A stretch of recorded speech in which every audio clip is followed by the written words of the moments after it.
Jackie. Yes. Question. Yes. What prompted you to write this book in the first place?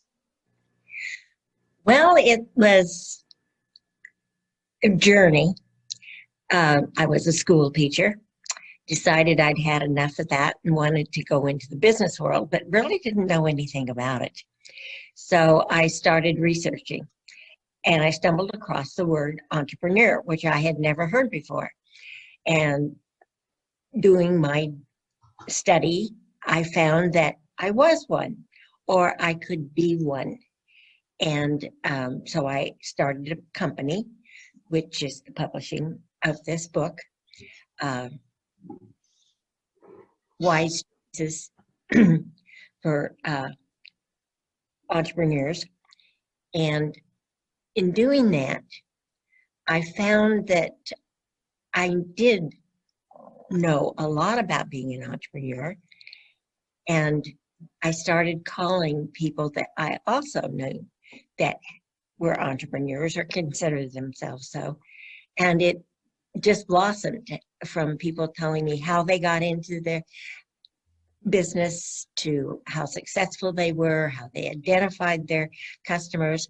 And as I listened, I just said, this has got to be a book, because there's lots of women out there with great ideas who don't know how to become an entrepreneur and think entrepreneurially. So that's how I got into the book. And it's been a very, very pleasant journey. Well, I'm excited for you. And as I read the book, I was inspired because I'm an entrepreneur myself. And every now and then I was going, oops, I missed a step. Oh, I could have done that and I didn't do that. So, as you brought women through their journey in this book, I noticed you started out with just what is entrepreneurial thinking and what is an entrepreneur. Why did you start with that basic principle? Well, the basic principle really is, if you have an idea and maybe you've created a product and you're excited about it, but you don't know how to get it out there. And I found that that was true of a lot of people. And so I also tried to help them think entrepreneurially and to get away from just their little box where they created a product or a service and expand it into a real business. And that's really what started it. And then I realized that there are steps that everybody should take, and chronologically they should take them. So that led me to writing my ideas down, and then I wrote the book. Well, congratulations. A lot of people think about writing books, and not everyone puts pen to paper. And so kudos to you. I think there's several women on this call who have books in them and they're in the process. And so it's a phenomenal accomplishment. So I want to acknowledge you for that. Thank you. Now, in the book,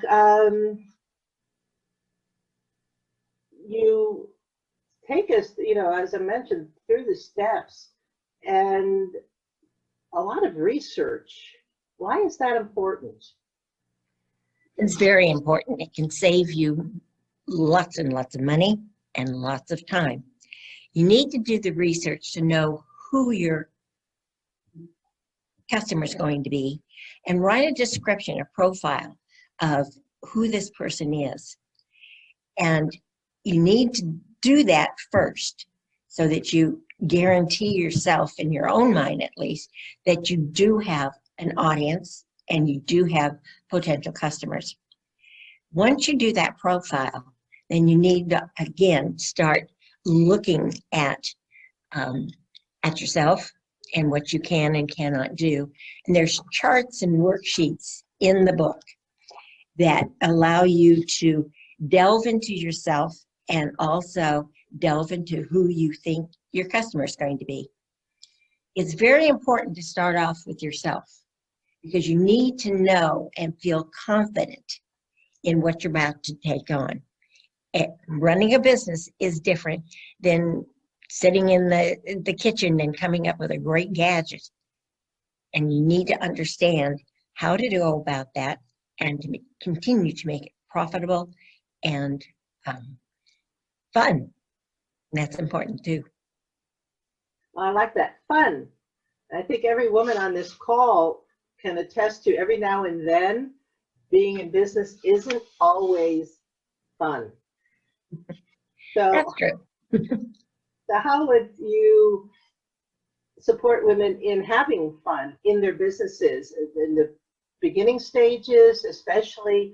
I'm sure some women will have these very creative ideas that have a lot of potential. And then there will be people in their lives who actually want to be supportive and they don't want to see their friend to be disappointed and fail. And so they'll say, well, are you sure you can do this? Don't you know about the economy? Isn't it better if you wait? And so on. How can you have fun and keep yourselves up when that kind of thing happens?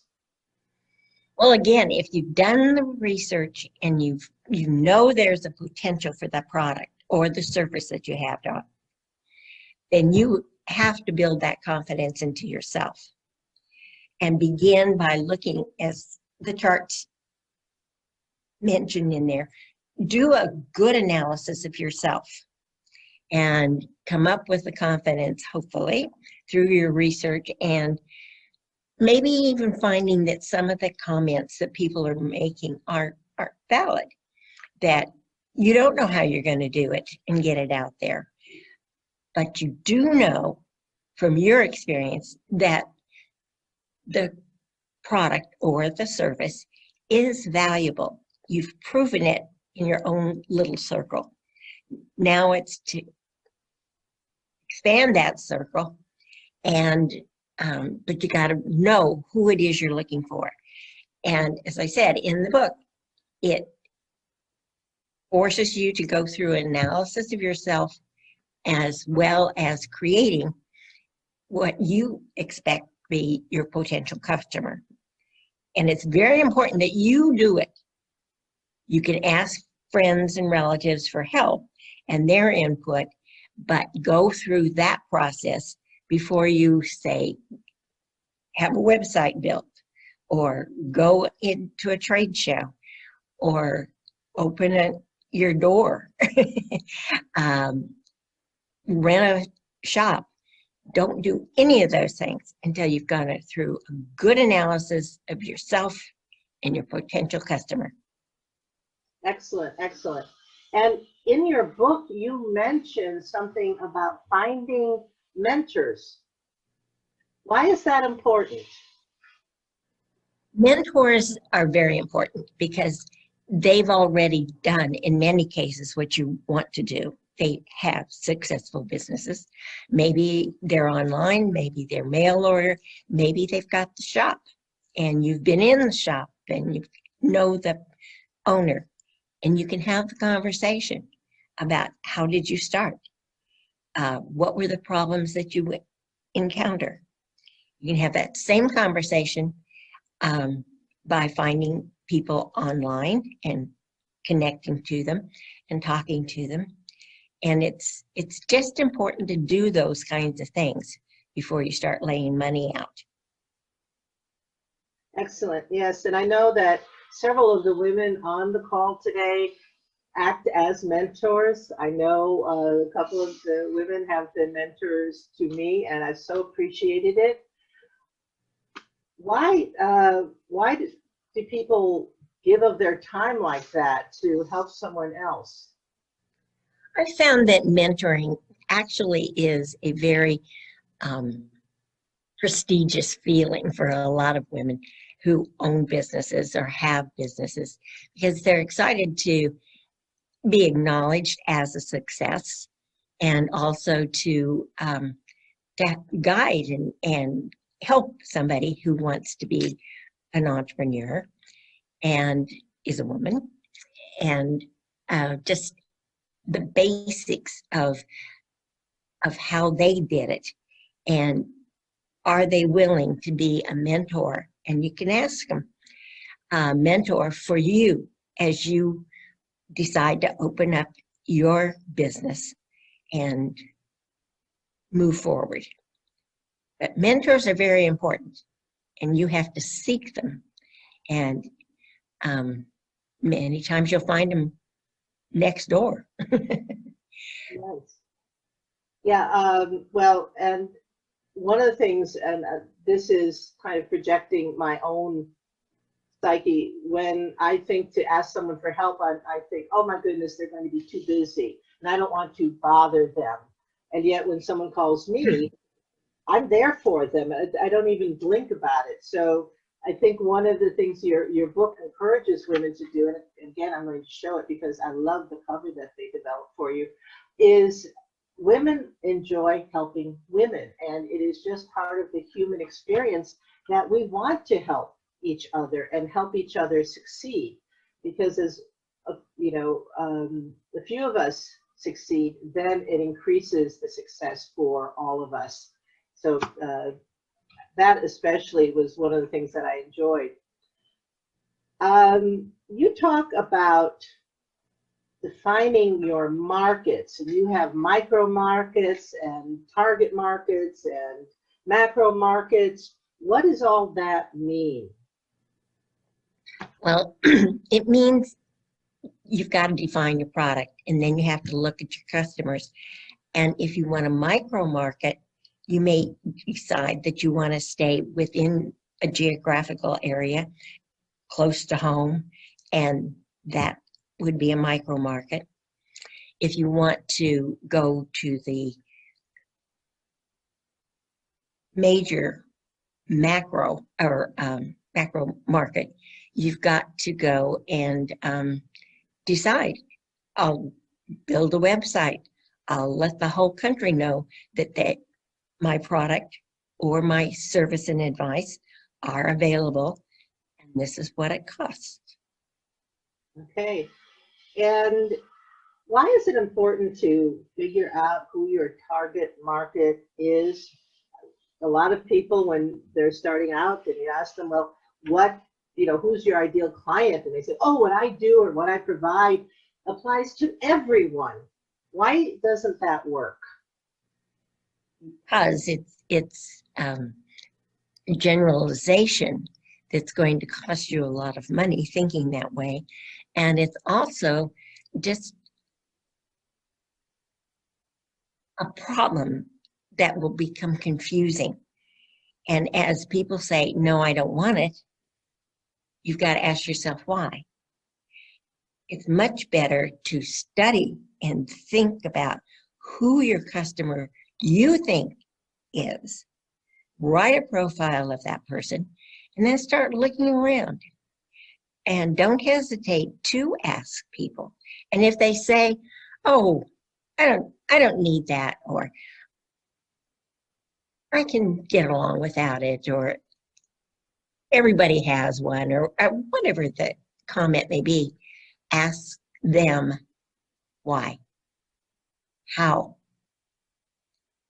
Get them to really define what they say they have or that they know about that maybe doesn't fit your product at all.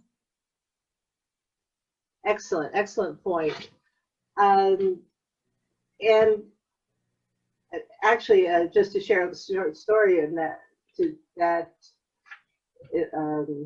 point is, in Tucson, there's a place called Old Tucson, and years ago, they were trying to market to everyone, and they were wondering why their numbers didn't go up, and finally they hired someone, probably someone like you, to come in and help them out. And what the consultant did was interviewed all the people who did go to Old Tucson, and that's where a lot of the old movie westerns were filmed, and they discovered what that perfect client was, what their avatar was, and they shifted their public relations and their advertising to that specific audience, and their customer base grew exponentially.